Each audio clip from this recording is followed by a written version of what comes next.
থাকার মতোই। সৎ বাবা এটা থাকলেই কি আর না।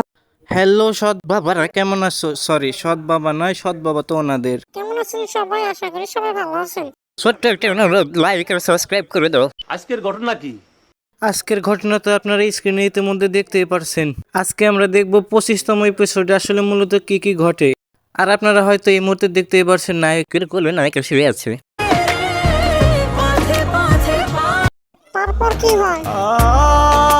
হ্যাঁ, আপনি একদম ঠিক দেখতেছেন। ঠিক এইভাবেই জড়ায় ধরে আর পিছন থেকে ওই মহিলাটা এই মুহূর্তে দেখে ফেলে। তারপরে দেখা যায় আরেকজন পিছিয়ে এসে দাঁড়ায় আছে। তারপর দেখেন সবাইকে জড়ায় ধরে।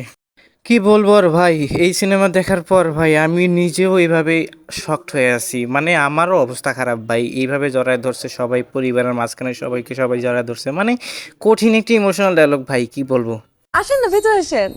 তারপরে দেখা যায় এই আপামনি এই খালুমণিকে খালু ভাইকে ঘরে আসতে বলে। ঠিক তারপরে শুরু হয় আসল কাহিনী। এইখানেই ঝামেলাটা শুরু। কেমন আছেন? আপনার ভাবনা চিন্তা ঠিক আছে, প্রথমে যারা দেখলেন তারে দিয়ে শুরু হইব ঝামেলাটা। আর তারপরেই বলে তুমি দেখেন কিভাবে তাকায় আছে। এরপর বলে তুমি আমার বাড়িতে। প্রথমে যদিও কে খুব আদর করে ঘরে নিয়ে এসে তারপরে এইভাবেই তাকে অপমান করা হয় এই নাটকের ভিতরে। সেই দিন না তোমাকে আমি বের করে দিছি। এদিকে এনারা কিছুই জানে না। তারপরে হঠাৎ করে শুনে ফেলে। আবার কোন সাহসে এই বাড়িতে ঢুকছো? দেখি আমাদের মেয়ে তোমার সাথে কথা বলে। ওয়েট ভাই, এখানে কার মেয়ে? আমাদের মেয়ে। ভাই আমি তো মেয়ে দেখতে পাচ্ছি দুইটা, কিন্তু এখানে কোনটা কার মেয়ে? ও আচ্ছা, তাহলে এইটাই সেই মেয়ে। আচ্ছা, বুঝতে পারছি।